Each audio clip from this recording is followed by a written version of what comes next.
প্রথম বিলটা হচ্ছে কলকাতা কর্পোরেশনের আসন পুনর্বিন্যাস। অর্থাৎ এতদিন পর্যন্ত কলকাতা কর্পোরেশনের আন্ডারে 144টা ওয়ার্ড ছিল।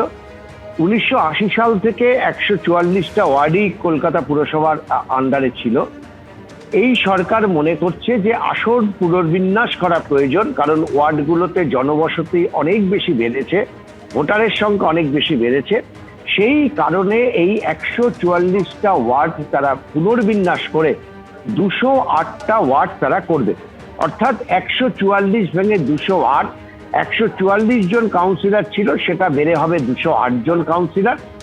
এই সংক্রান্ত একটি বিল, অ্যামেন্ডমেন্ট বিল, তারা আজকে বিধানসভায় পেশ করবে এবং সেই বিলের উপরে আলোচনা হবে এবং শেষ পর্যন্ত সেই বিল যদি গৃহীত হয় তাহলে আইনে পরিণত হওয়ার পর সেটা ইমপ্লিমেন্টেশন হবে। একই রকম ভাবে হাওড়া কর্পোরেশনের ক্ষেত্রেও একটি বিল তারা আনছে। আমরা জানি যে দীর্ঘ কয়েক বছর হয়ে গেল হাওড়া কর্পোরেশনের নির্বাচন কিন্তু বন্ধ রয়েছে। তার কারণ একসময় হাওড়াতে এই ডিলিমিটেশনকে কেন্দ্র করে বেশ কিছু সমস্যা তৈরি হয়েছিল। সেই কারণে হাওড়া পুরসভার নির্বাচন ডিউ রয়েছে কয়েক বছর ধরে। হাওড়ার ক্ষেত্রেও কিন্তু একই ধরনের বিল তারা আনছে। সেক্ষেত্রে হাওড়াতে এই মুহূর্তে 50টা ওয়ার্ড রয়েছে। রাজ্য সরকার মনে করছে যে এই ওয়ার্ডের সংখ্যা বাড়িয়ে 68টা করা হবে এবং একই যুক্তিতে যেহেতু হাওড়ায় বসতি অনেক বেড়েছে, বাসস্থান থেকে শুরু করে বাসস্থানের যে ক্যারেক্টার সেগুলোর অনেক বেশি বদল হয়েছে।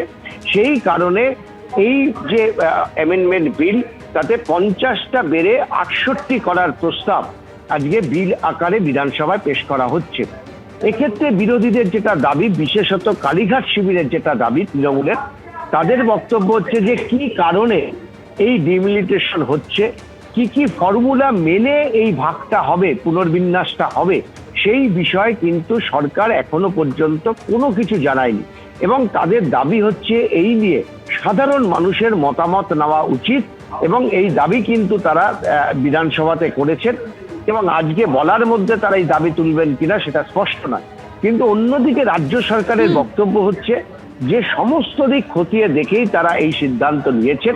আমরা জানি ইতিমধ্যেই শুভেন্দু অধিকারী জানিয়েছেন যে ডিসেম্বরের প্রথম সপ্তাহের মধ্যে কলকাতা পুরসভার নির্বাচন তিনি করতে চান, কারণ এই এখন কার্যত সেখানে কোনো মেয়র নেই, অ্যাডমিনিস্ট্রেটর দিয়ে পুরসভা পরিচালনা হচ্ছে। হাওড়ার ক্ষেত্রেও একই ছবি। ফলে নির্বাচনের আগে এই ওয়ার্ড পুনর্বিন্যাস করার জন্যই আজকের এই অ্যামেন্ডমেন্ট বিল। ধন্যবাদ উজ্জ্বল। এবিপি আনন্দ, এগিয়ে থাকে, এগিয়ে রাখে।